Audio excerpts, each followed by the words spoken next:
Hey there, welcome to the KidsMin Collective podcast. I'm Lauren Ralston, your host, and today's episode is called Painting a Mural, What I Do Differently and Why I'd Still Do It Again. Yep, you heard that correctly. I painted a mural. So this episode is going to walk you through my honest, experience-based take on painting a mural in the kids ministry building, all the way from the dreamy beginnings to the late night do-overs. So here's what you need to know before you paint and before you decide to take on that project. So I yes, just there's so many thoughts. I can't even gather them all. Even as I just thought through kind of what the things were I wanted to talk about and touch on, I'm like, there are so many things to share about this. But just for starters, yes, I did. I painted a mural. It was a very large mural, basically six different parts, and I made a lot of mistakes. I feel like I did some things that I had coordinated went really well. And also, I would probably do it again. So that's that. That's where it's at. I loved that we had the mural. I loved that we decided to do it. This dream for this mural actually started before I was even on staff. Somebody else in the ministry had said, that was on staff, had said, I think it'd be really great if we did this, but it was a whole process to figure out how we were going to coordinate it and have the time to do it. And her role on staff didn't really allow that, just with her other obligations. And so, as the director of our ministry, I was like, I'm going to go for it. Like, I think I'm going to jump in and do this. And so we started by, there was somebody in the ministry who she had a very great eye for artistic, like an artistic eye to do it. I am like a Pinterest. I love Pinterest because I can see something on Pinterest and I can copy it. I cannot create it. Like, you can't give me a canvas, a blank canvas, and say, paint me a masterpiece. I just can't do that. So for me, I could communicate what the vision was, like what the style was that I liked. And then she gave me a couple examples and we talked back and forth about it and was able to figure out what we wanted. So at the time, I had I had six classrooms. All of them were named a bug name. So outside of every classroom, I painted in like the bumblebees classroom, I had a whole section that had a big tree and a beehive and a bunch of bumblebees and like grasses and flowers at the bottom. And so each section had a different bug on it. So I think if I remember correctly, we had bumblebees, dragonflies, fireflies, ladybugs, butterflies, and grasshoppers. So we had a lot of range, right? I needed all of the things to look similar, and have kind of a consistent look to them so that you didn't have like these super artistic butterflies with loose and wavy edges and then these very like kid-ish clip art-esque dragonflies. So we had to come up with a consistent theme. So basically, to sum up this long story, this lady from the ministry came up with a plan and showed me, like, this is what I would do, this is how we would sketch this out, right? So that was kind of where that vision began and how we started that. So she came in, she helped us do that. And we really walked through that process. So the things, I guess, that I would say, I'll just kind of explain how we did it. So she created that outline and overview of what the mural would look like each, and it was basically like in sections because we had a classroom door. So we do one section with bumblebees, classroom door, one second section with dragonflies, classroom door, and so she created the outline, and then we took that when we were ready to start painting and we picked a few colors that we knew we were going to use everywhere. So we picked the primary colors, yellow. We knew we needed blue for the sky. We needed green for kind of the hills or the mountains. We needed some gray color for rocks. We needed another shade of green that was lighter so we could do grass, a dark green, and then draw little stick grasses and flower stems and things in a different color green. So I bought buckets of paint based on that and tried to keep it to just a few primary colors in that, probably 5 or 6. And then we Started by using an overhead projector to project the mural onto the wall. So we painted first the top half blue, and then we painted the bottom half. We drew our lines for like a hill or a mountain, and we painted those green so that we basically had half the top of the wall was blue, bottom half was green, and then we wanted to add everything else. So we brought in the overhead projector, sketched out every single detail that we needed for all of the things that were happening below, whether that was a large tree, whether that was a bug, whether that was grass, whether that was a flower or a stem next to the grass, a rock, all of that. But the problem that we did not realize we were going to have is that we should have done that in layers. So I did the big layers first, sky and background, like mountain grass, right?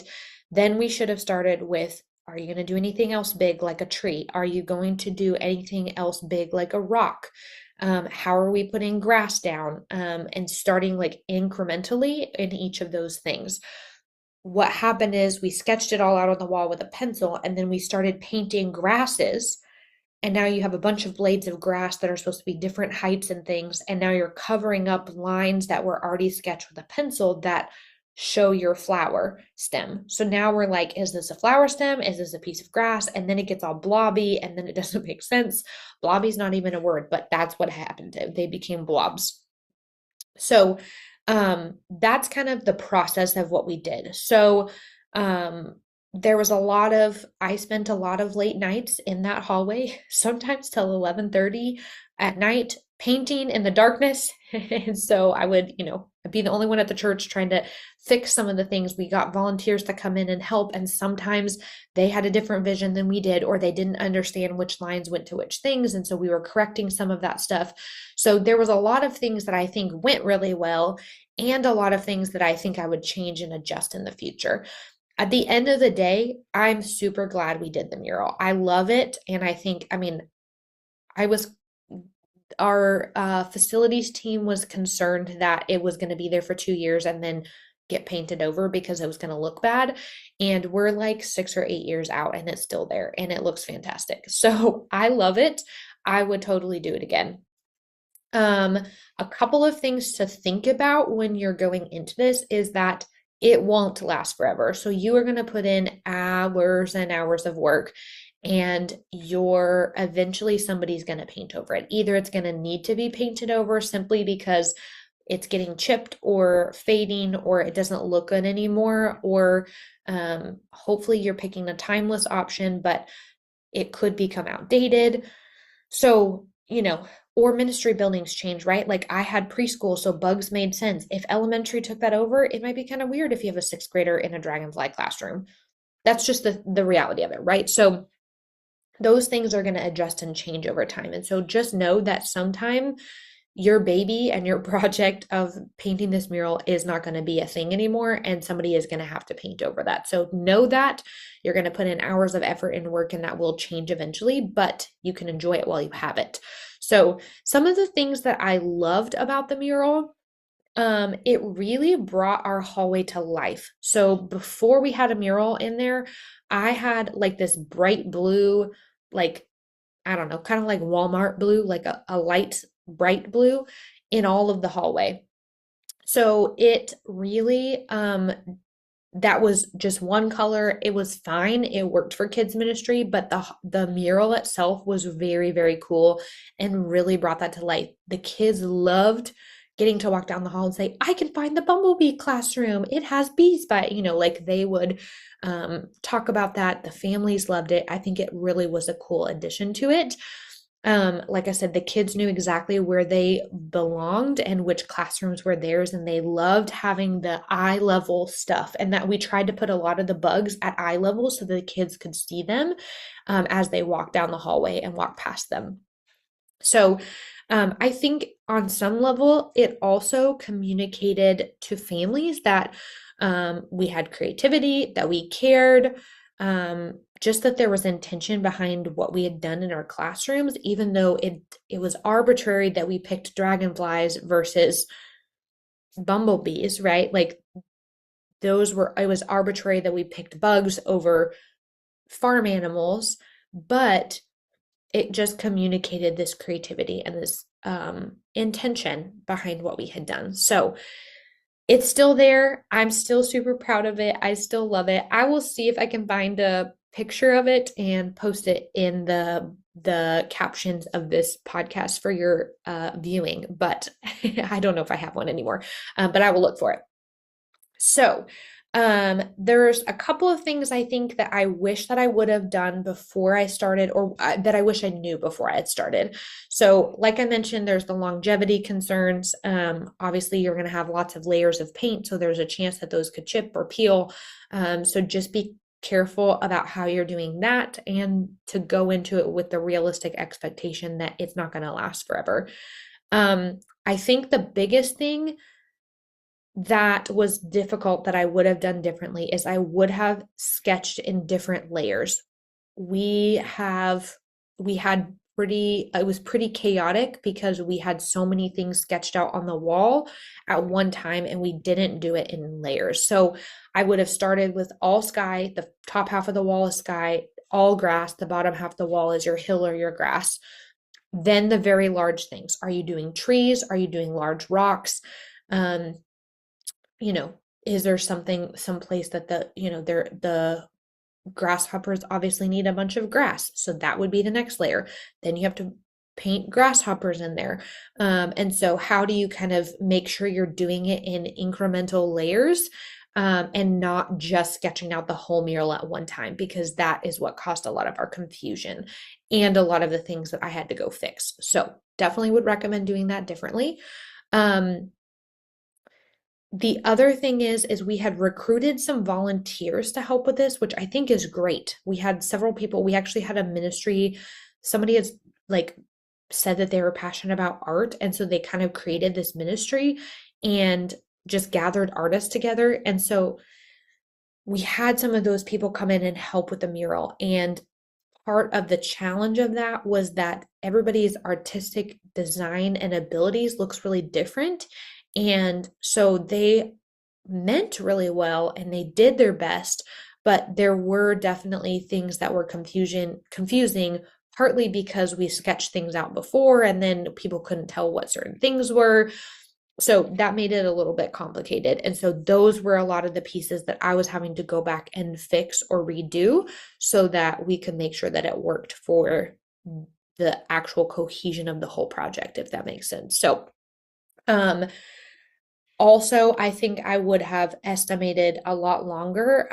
I thought it was going to take us about 2 weeks and that we could primarily do it in afternoons, or at least I could take, chunk all my work together for other ministry stuff and then just paint in the mural for a whole day and do that over the course of about 2 weeks, knowing I was intentionally planning to have some evening sessions so that volunteers could come in, because if they were working full-time jobs, I wanted them to have some space. So I knew it was going to take me several hours, right? And several weeks.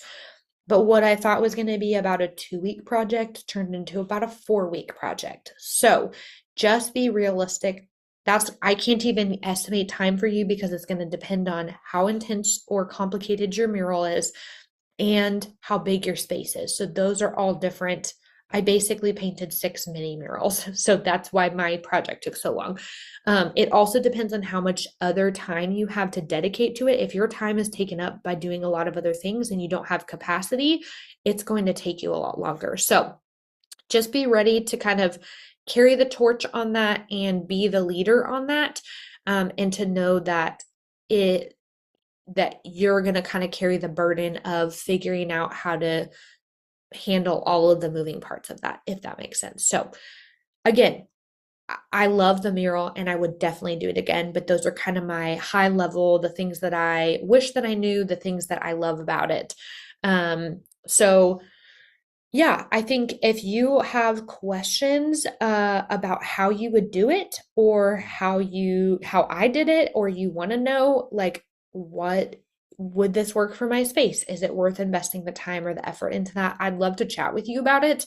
I'd love to hear about your space. I'd love to hear kind of what you're wanting to paint on your mural. But that is my mural saga and the things that happened as I chose to paint a mural in our KidsMin building. Again, I would do it again and I love it. So there's things that are wins and things that I would definitely change and adjust. But overall, it was a fun project. It was very time consuming, but it made a fun addition to our hallway for our kids ministry team. So like I said, if you want to chat about that, I have a link for a free call. You can book that on my homepage of my website, ozarkministryconsulting.com, or you are welcome to check out the description of this podcast, and it will be located in the description as well. So you can find the link to do that. I would love to connect with you. I hope to hear from you, and I hope you have a great week.